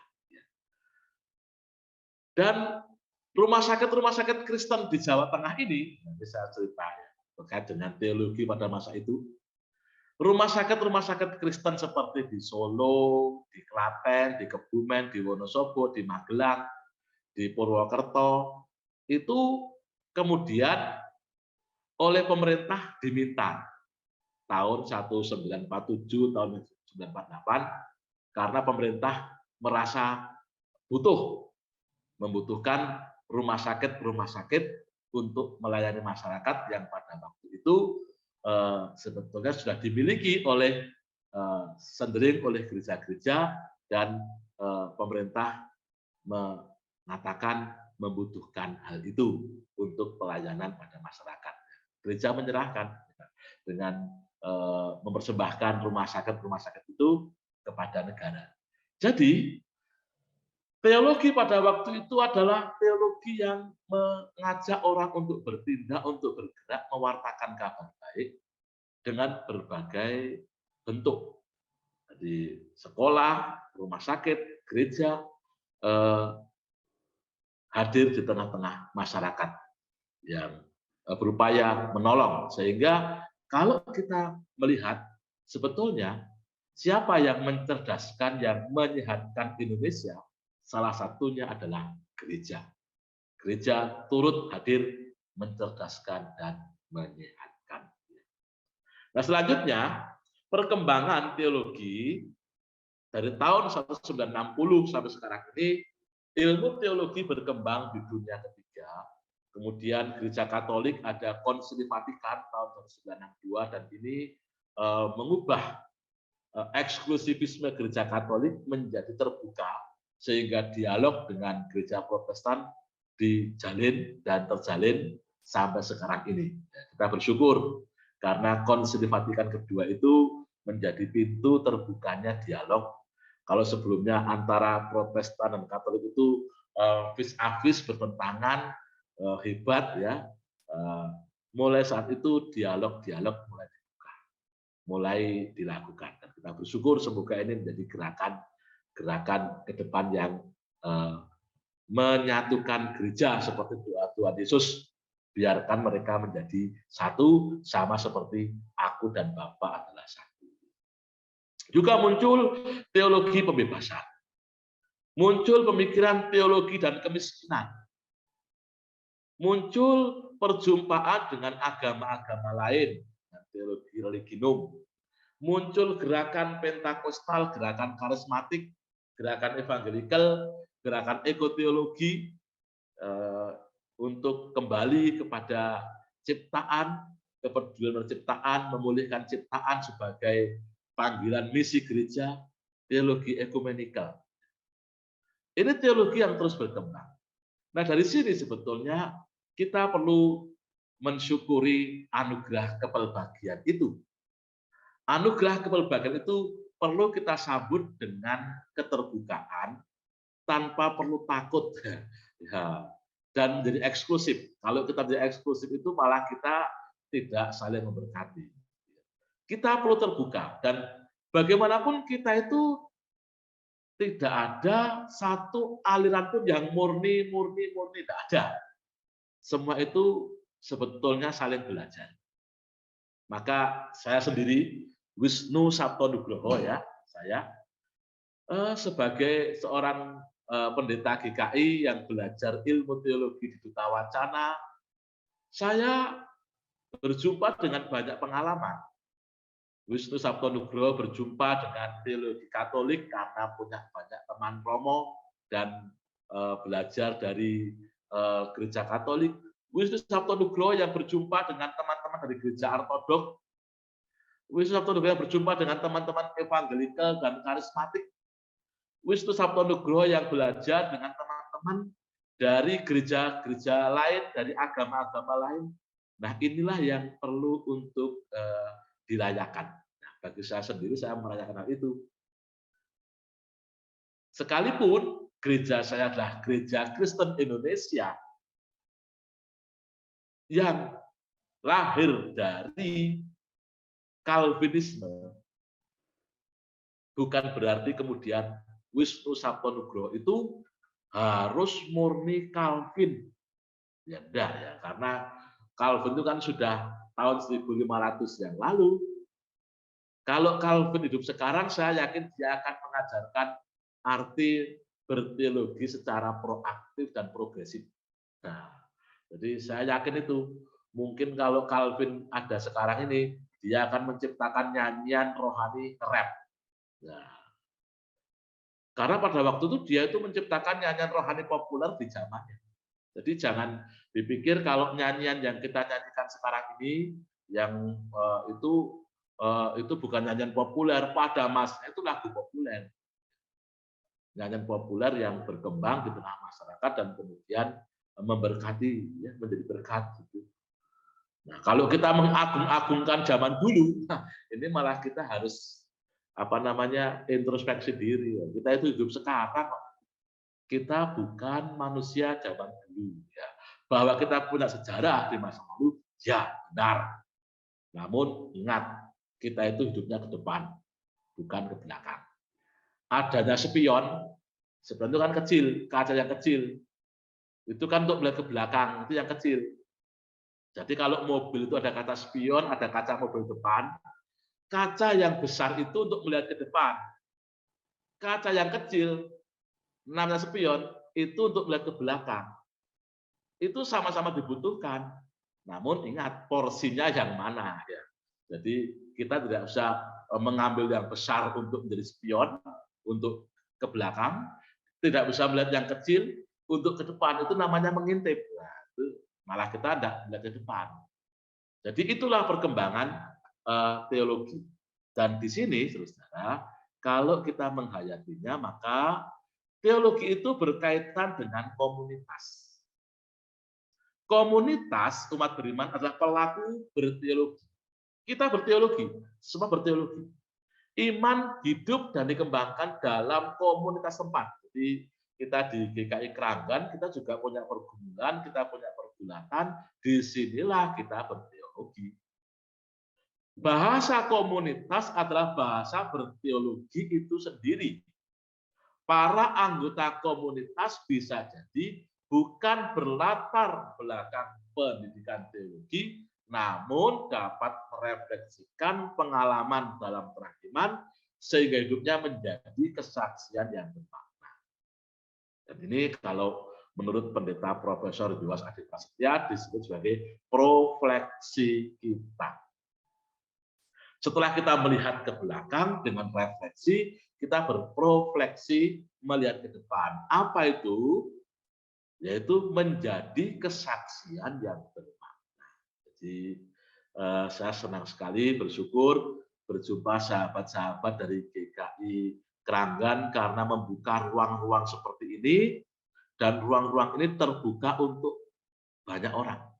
Ada sahabat-sahabat kita di Sumatera yang mengerjakan misi di pedalaman, ada sahabat-sahabat kita dari Riau, dari mana-mana.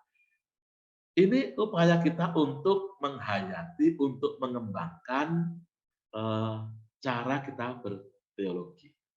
Secara khusus, di GKI Kranggan sebuah lokus, sebuah tempat.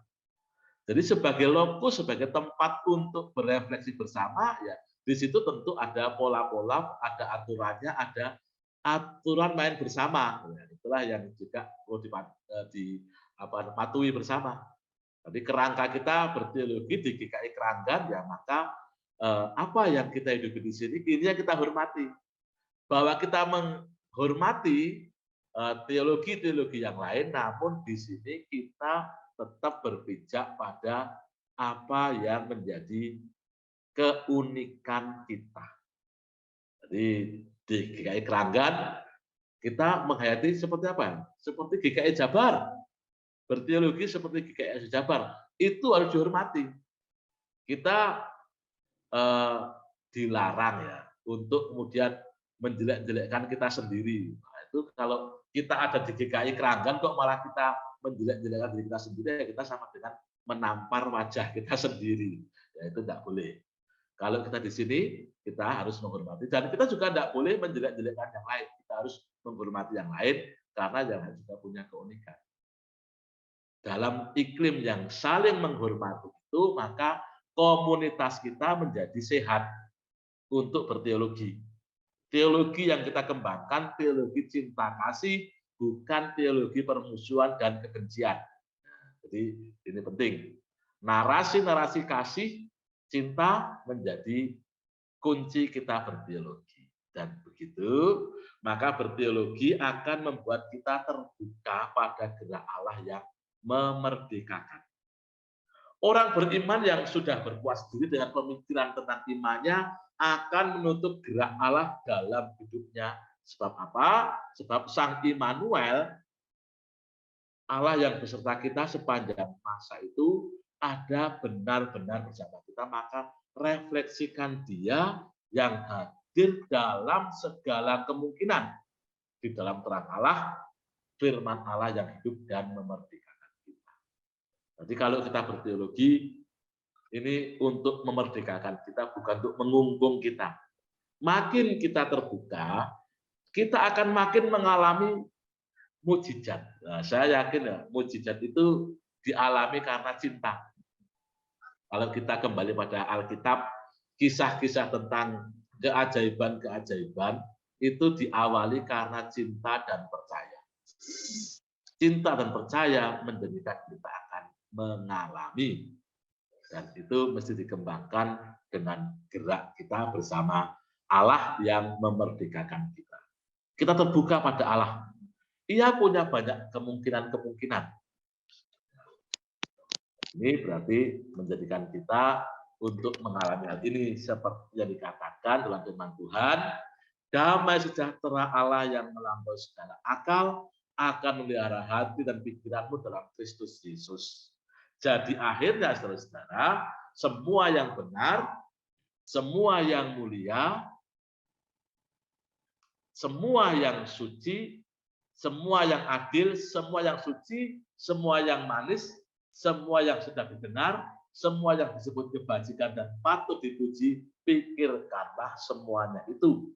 Dan apa yang telah kamu pelajari, dan apa yang telah kamu terima, dan apa yang telah kamu dengar, dan apa yang telah kamu lihat padaku, lakukanlah itu, maka Allah sumber damai sejahtera akan menyertai kamu. Inilah dasar kita. Kalau berteologi itu menggunakan akal budi, menggunakan pikiran kita, pikiran yang mana? Pikirkanlah semua itu. Pikirkan yang mana? Semua yang benar, semua yang mulia, semua yang adil, semua yang suci, semua yang manis, semua yang sudah didengar, semua yang disebut kebajikan dan patut dipuji. Kalau itu kita pikirkan, kita lakukan, maka Allah sumber damai sejahtera akan menyertai kamu. Dan itulah pembahasan atau pemahaman teologi menurut saya. Jadi di sini kalau berbicara tentang berteologi seperti apa? Kalau menurut saya seperti itu. Bapak Ibu, saudara-saudara, sahabat-sahabat semua juga pasti punya pengalaman yang unik-unik dan itu juga berteologi. Terima kasih. Saya kembalikan kepada Pak Yohanes. Maaf Pak Stefanus, maaf. Yohanes Krisostomos, Pak. Pak Stefanus, terima kasih. Nggak apa-apa, Pak Wisnu. Sama-sama martir, Kak Stef, nggak apa-apa. Bisa aja mudahan mah. Tapi Stefanus duluan, Bu. Yohanes Krisostomos belakangan dia. Baik, Pak Pendeta Wisnu, terima kasih banyak. Kita kasih aplaus buat Pak Pendeta Wisnu untuk penjelasannya, luar biasa.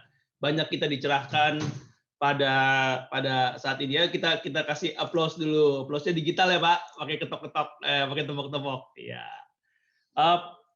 Bapak Ibu, kita punya waktu. Saya nggak mau lagi menyampaikan apa-apa supaya kita punya banyak waktu untuk diskusi. Tapi saya harus menyampaikan ada satu pengumuman. Tapi sebelum itu juga tanya jawabnya boleh langsung, boleh di chat. Wah, ini sudah ada yang menitipkan pertanyaan ini lewat chat. Terima kasih. Silakan nanti di chat pertanyaannya apa. Atau juga kalau nanti mau langsung tanya, silakan raise hand. Saya akan lihat di partisipan. Sekali lagi sebelum itu juga namanya kalau ada yang masih pakai nama samaran, tolong diganti ke nama yang nanti akan dicantumkan di sertifikat ya.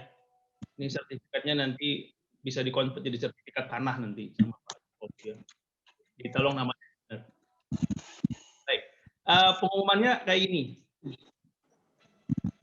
Di Bapak Ibu sekalian yang sudah tergabung dalam grup ini juga akan kita share nanti. Hari ini kita baru menyelesaikan satu sesi, masih ada sesi-sesi yang lain. Jadi pentingnya sesi ini adalah menjadi dasar dan pegangan kita ketika kita masuk ke sesi berikutnya. Contoh, tadi Pak Wisnu menyatakan ada 2 mazhab, ada kelas Antioquia dan kelas Alexandria. Nanti kalau kita bicara Trinitarian, kita ingat juga tuh, oh ada 2 mazhab. Berarti mungkin 2 mazhab ini melihat Allah Tritunggal dari 2 sisi. Tadi Bapak Wisnu juga mengatakan selain 2 mazhab, harus lihat dari sisi teologi dan juga sisi spiritualitas supaya jangan kering. Nah, Lalu ada tadi dikatakan fides quaerens intellectum, iman mencari penjelasan, iman mencari pengertian.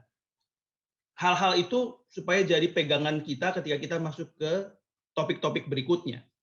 Nah, yang mau saya sampaikan di sini, dari jadwal yang kita kirim ke Bapak Ibu ada perubahan. Tolong perhatikan di poin di sesi ke-7 dan sesi ke-8 yang saya kasih warna biru di situ dan saya bold. Sesinya kita ganti bukan hari Sabtu, tapi menjadi hari Minggu.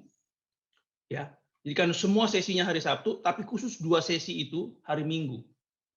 Yang mengenai sejarah Alkitab dan kekristenan mula-mula dan Deuterokanonika. Mengapa kita ganti ke hari Minggu? Ini sebenarnya harusnya di sesi bulan Juli. Tetapi kemudian kita ganti ke Juni, di tanggal 19 dan tanggal 26 Juni, hari Minggu, jam 7 sampai jam 9. Berhubung pembicaranya Romo Daniel Biantoro, Romo ini adalah pendiri Gereja Ortodok Indonesia, dan beliau pada bulan Juli diminta datang ke Yunani, pusatnya Gereja Ortodok Yunani, di Yunani, namanya juga Gereja Yunani, ya, pusatnya di Yunani. Beliau akan ditabiskan menjadi uskup pertama Gereja Ortodok Indonesia. Jadi beliau tidak bisa hadir di bulan Juli, dia minta diganti. Tetapi tetap Romo Daniel akan berusaha untuk bisa memberikan nanti, tapi jamnya dan harinya kita perbaiki. Nanti akan kita sampaikan juga di grup. Ya. Itu kemudian mengingatkan ada aturan main atau berhubungan dengan PTJ ini yang akan mendapatkan sertifikat adalah Bapak Ibu yang menghadiri minimal 10 ya Kak Petra ya, 10 sesi ya. 9. Sorry, minimal 9 sesi. Jadi cuman boleh absen 3 kali. Ya, maksudnya absen 3 kali itu tidak hadir di 3 sesi. Kalau tidak hadir di 3 sesi, atau lebih dari 3 berarti 4, kita tidak bisa berikan sertifikat, tetapi bukannya nggak kita kasih sertifikat, akan kita berikan jika Bapak Ibu kemudian ikut lagi nanti PTJ 1 untuk sesi yang Bapak Ibu tidak ikuti. Kita berharapnya semua ikut sesinya, kalau memang nggak bisa ya tadi maksimal 3 lah, ya jangan lebih dari 3 gitu, yang nggak ikut.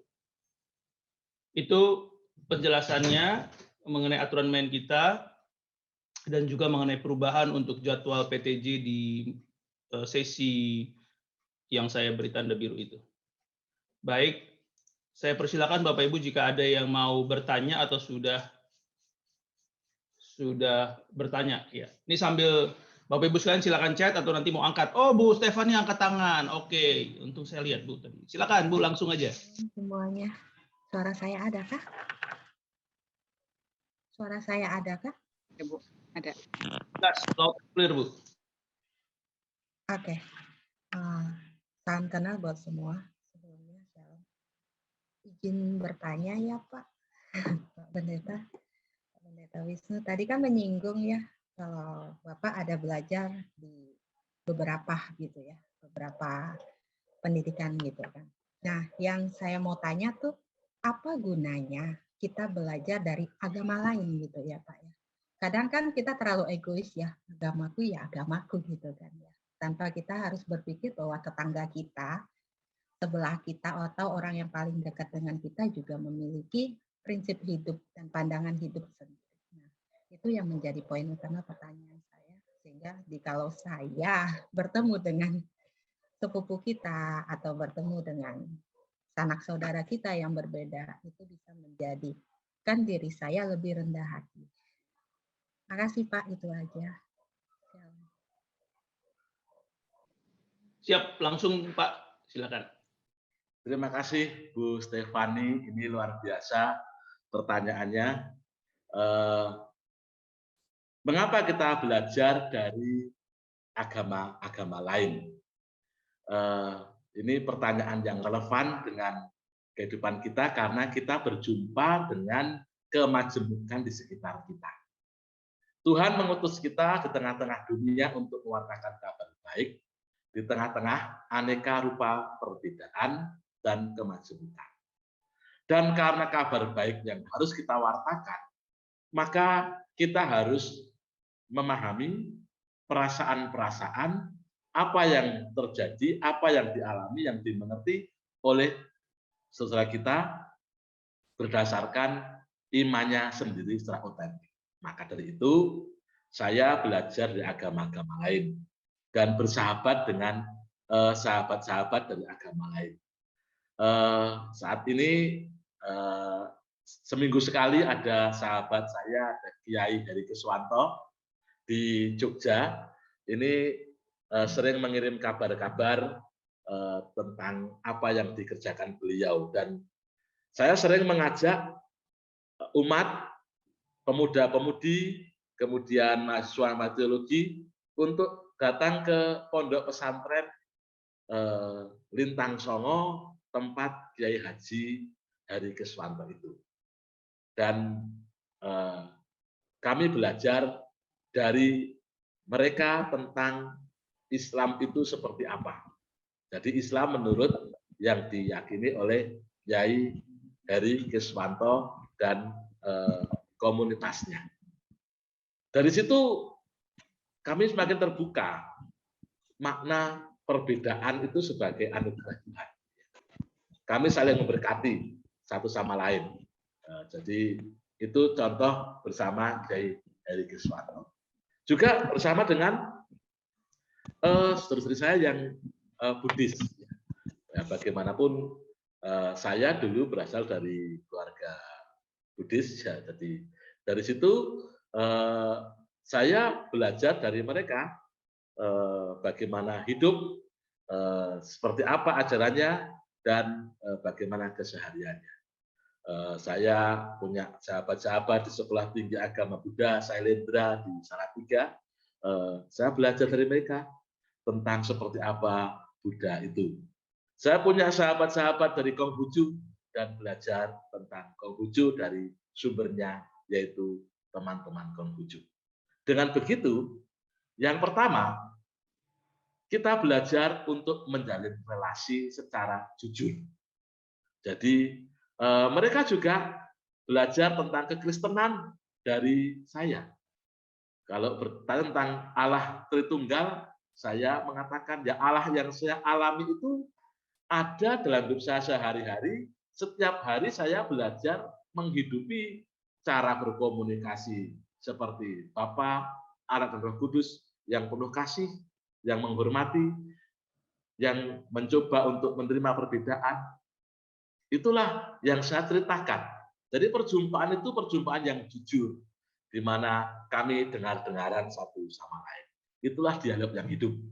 Yang kedua, dengan belajar dari iman orang lain, itu saya merasa makin mencintai Tuhan Yesus, mencintai Allah kita, Bapa, Anak, dan Roh Kudus. Ternyata Allahku adalah Allah persekutuan, Allah yang mengajarkan hidup dalam cinta, dan Allah persekutuan itu Allah yang melebur ke seluruh kehidupan. Itu yang kedua. Jadi yang kedua, iman kepada Tuhan makin dikuatkan, bukan makin lemah. Ya, ini yang saya alami, makin mencintai Tuhan dengan luar biasa. Yang ketiga, di tengah-tengah kecurigaan antar umat beragama yang makin kuat itu, relasi pembelajaran dari umat beragama lain akan membuka kecurigaan-kecurigaan. Nah, ini besok bulan Juli saya diminta untuk menjadi mentor bagi pemuda melakukan camp lintas iman. Dan mulai sekarang saya sudah menjalin penjajakan dan relasi dengan sahabat-sahabat dari agama-agama lain untuk ikut terlibat di camp itu. Di Ngablak, di Kopeng Magelang, kami akan menanyakan camp itu. Dan untuk itu, kami mencoba untuk belajar, dan dari situ sekat-sekat kecurigaan itu makin terkikis. Ini juga pengalaman Pengalaman saya sendiri pada tahun 2010, pada waktu itu saya diminta untuk menjadi bagian panitia studi intensif tentang Islam. Jadi Fakultas Teologi Duta Wacana itu tiap tahun mengadakan studi intensif tentang Islam. Itu diikuti oleh para pendeta, para aktivis gereja, dan diajar oleh dosen-dosen dari UIN dan dari pesantren. Nah, waktu itu pengalaman saya ketika hadir di pesantren, pertama-tama saya mendapat penolakan. Ada kecurigaan. Nah, ini ada apa pendeta ke pesantren? Pada mau nginep lagi. Nanti jangan-jangan kalian mau menginjili kami di sini. Terus saya ceritakan dengan jujur bahwa kami ini belajar. Kami ingin mendengarkan tentang Islam dari sumbernya langsung, yaitu orang Islam, bukan dari buku, bukan dari yang lain. Yaitu untuk membuka komunikasi itu butuh waktu 2 hari. Saya intensif ketemu dengan beberapa kiai untuk meyakinkan bahwa kami itu maksudnya jujur, kami tidak ingin mengkristenkan orang, karena itu bukan tugas kami. Tugas kami itu ya hanya bercerita yang baik-baik saja. Nah, sampai akhirnya terbukalah kesempatan itu, dan sampai sekarang relasi kami tetap baik dengan pondok pesantren yang dulu pernah menolak kedatangan saya dengan kecurigaan itu. Inilah contohnya mengapa kita perlu belajar dari agama lain dan berelasi secara langsung. Begitu Bu Stefani, terima kasih. Terima kasih. Bapak Pendeta, boleh tanya lagi enggak? Silakan moderatornya, boleh. Bu boleh tanya lagi setelah yang satu ini Bu ya. Ini ada lagi chat siap. soalnya. Nanti habis itu ke Bu Stefani lagi. Makasih. Ada pertanyaan, iya baik Bu. Ada pertanyaan di chat Pak. Dalam konteks moderasi beriman Kristen, bagaimana kita sebaiknya memandang sebutan bidat? Ini kita kadang membidat-bidatkan orang, ya kita juga dibilang bidat sih. Apakah sebutan itu masih relevan kalau kita ngomong gitu? Ya. Ya, terima kasih untuk pertanyaan yang bagus ini. Ya, bidat itu kan dikenal sebagai sebuah aliran sempalan, disebut sebagai menyimpang. Ya, mari kita berempati kepada mereka yang dikatakan bidat itu. Jadi itu saja yang menjadi patokan dasarnya. Seandainya kita disebut sebagai bidat, tentu kan kita akan membangun pertahanan diri dan defense mechanism. Itu secara psikologis seperti itu. Pada awalnya orang-orang Kristen juga dikatakan bidat, ya. Protestanisme juga dikatakan bidat. Ya. Maka bagaimana sikap kita? Sikap kita saya kira yang baik adalah memberi ruang kepada yang berbeda itu. Ya, silahkan ketika Anda meyakini Tuhan dengan cara seperti itu, silahkan. Dan keyakinan saya adalah Allah yang kuimani adalah Bapa, Anak, dan Roh Kudus dalam persekutuan yang kekal dan esa. Di luar itu berarti kita berbeda jalan.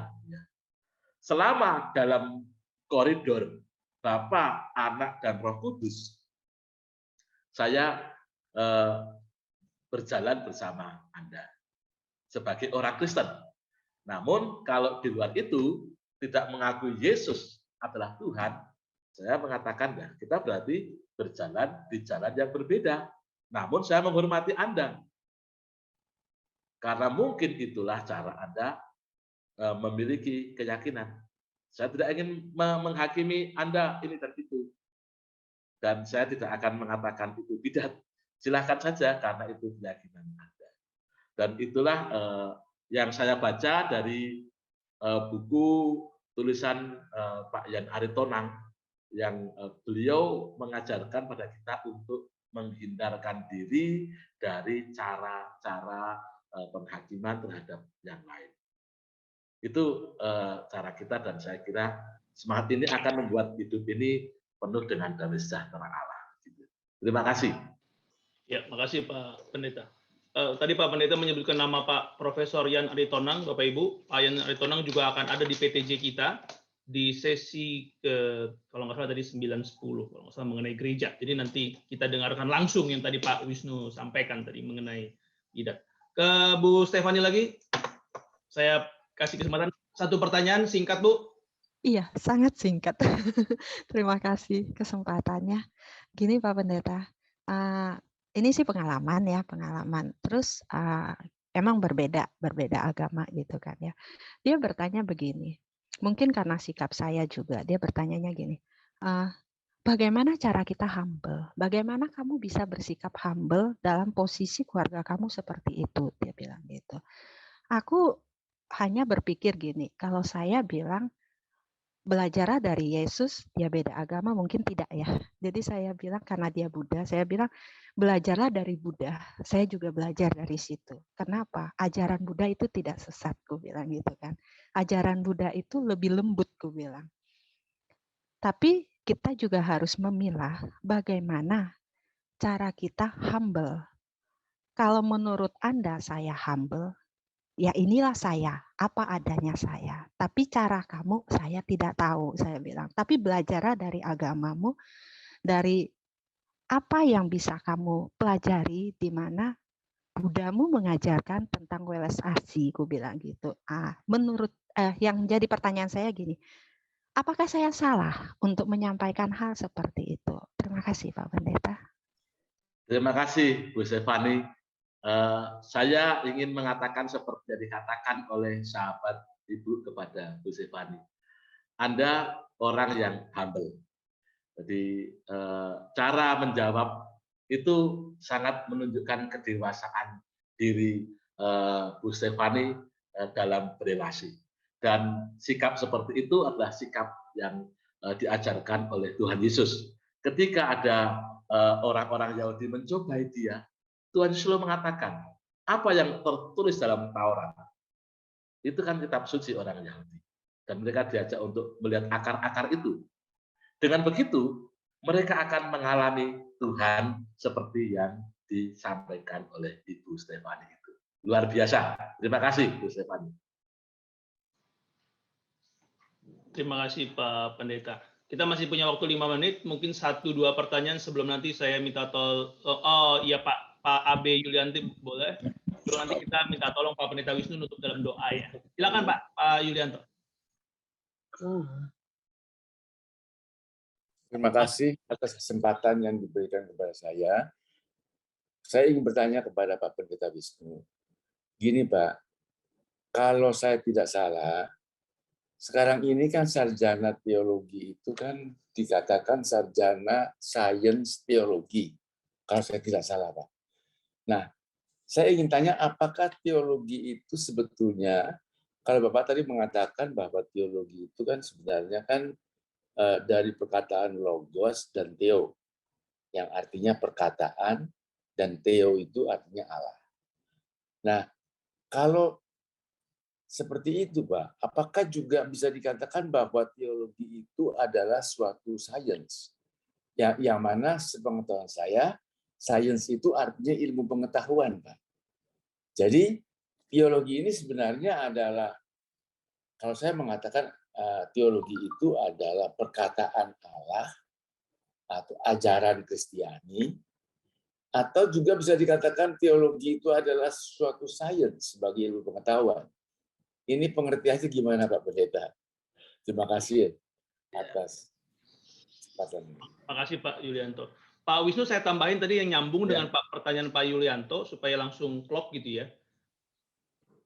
Lalu kalau tadi yang Pak Yulianto katakan ya teologi sains, lalu membedakan teologi yang berbeda, yang cuma sekedar mau berbeda dengan teologi yang tidak bertanggung jawab, itu di mana batasnya? Setelah Bapak jawab pertanyaan Pak Yulianto, mungkin nanti masuk ke situ juga Pak. Jadi karena lanjutannya. Makasih Pak. Ya, ini terima kasih Pak Yulianto. Bagus sekali pertanyaannya ini. Teologi dari kata theos dan logos itu adalah perkataan Tuhan. Dan dalam perkembangan tentang ini, perkataan Tuhan itu coba dihayati, dimengerti oleh manusia dengan iman. Dan dari situ, maka teologi bisa menjadi dua hal. Yang pertama, teologi dalam arti intrinsik, yaitu kita semua mengalami perkataan Tuhan yang hidup dengan iman kita. Itu teologi intrinsik. Yang kedua, teologi mengarah kepada upaya untuk disistematisasikan menjadi ilmu yang disebut sebagai ilmu teologi, di situ disebut dengan teologi ekstrinsik. Nah, mengapa kok sekarang ini gelarnya sarjana sains untuk di Indonesia? Karena sejak tahun 1996 itu pemerintah Indonesia mengakui teologi menjadi ilmu. Jadi karena diterima sebagai ilmu, maka nomenklatur atau pengaturan perundang-undangan kita, dalam hal ini dikti, menyebut bahwa itu adalah sarjana sains. Sains dalam arti apa? Dalam bidang teologi. Itulah maka dikenal namanya sarjana sains teologi karena ada pengakuan oleh negara terkait dengan teologi sebagai ilmu. Nah, apakah teologi harus senantiasa dikaitkan dengan dunia akademis? Tidak. Pak Yulianto tiap hari berteologi. Saya tiap hari berteologi. Pak Stefanus juga berteologi dalam arti kita semua mengalami perkataan-perkataan Allah dalam hidup sehari-hari. Dan itu kita tangkap dengan iman kita. Dan bagaimana teologi itu menjadi teologi yang bertanggung jawab? Ini lanjutan dari pertanyaan Pak Yulianto. Teologi yang bertanggung jawab adalah teologi yang didasarkan pada penyertaan Bapa, Anak, dan Roh Kudus. Ia adalah Allah yang beserta dengan kehidupan kita, dilakukan dalam komunitas orang beriman. Di sini lokus kita kalau GKI Kerangan ya GKI Kerangan, dan ditujukan untuk mewujudkan perubahan hidup yang lebih baik. Dengan begitu, iman kita kepada Tuhan Yesus menjadi berkat bagi kehidupan. Itu teologi yang bertanggung jawab. Nah, lawannya teologi yang tidak bertanggung jawab itu apa? Teologi untuk kebencian, untuk memprovokasi, untuk menjelek-jelekkan orang lain. Itu menurut saya bukan teologi yang bertanggung jawab. Sebab namanya perkataan Allah itu harus menjadi berkat. Itu menurut saya. Terima kasih Pak Wisnu. Ini Pak, sebelum Bapak tutup nih ada pertanyaan bonus nih Pak. Aduh, wah ini kayaknya kalau nggak disampaikan nanti orangnya takutnya pusing kepala Pak. Katanya teologi Kristen Protestan itu tercabut dari akar sejarah Pak. Makanya orang Kristen itu gampang kagetan. Da Vinci Code ada kaget. Perayaan Natal katanya Dewa Matahari kaget, ribut semua. Ya kan tiap tahun ngurusinnya Natal itu bukan tanggal 25 karena orang Kristen nggak ngerti sejarah. Menurut pendapat dan menurut Bapak bagaimana? Apakah betul teologi kita itu Kristen gitu ya, Protestan khususnya memang nggak lagi nyambung gitu, seperti kan ada yang putus. Kalau tadi ada sejarah kan, jadi pas lagi reformasi itu sudah nggak nyambung lagi sama yang gereja mula-mula, sama gereja-gereja di awal-awal, bapak-bapak gereja. Seperti kayak ada ya terputus lah di situ nggak nyambung. Silakan Pak. Ya, saya juga pernah mendengar tuduhan semacam itu terhadap teologi Protestan. Ya, tapi kalau kita kembali kepada sejarah kita, ya kita tidak terputus bahwa pernah terjadi gereja Protestan pada akhirnya memilih jalan menggereja secara mandiri sebagai gereja Protestan, itu juga ada sejarahnya. Jadi sejarah menjadi Protestan juga memiliki kaitan dengan gereja sebelumnya. Maka dari itu, kalau kita kembali kepada akar-akar, akar kita sama. Gereja Protestan, Ortodoks, Katolik, semuanya sama, yaitu Bapa, Anak, dan Roh Kudus. Dan dari sinilah maka kita diajak untuk menjadi orang yang dewasa dalam iman. Kalau kita dewasa dalam iman, maka kita tidak kagetan. Sebab iman kita sama, yaitu Yesus Kristus, jalan, kebenaran, dan hidup. Begitu, Pak Stefanus. Amin.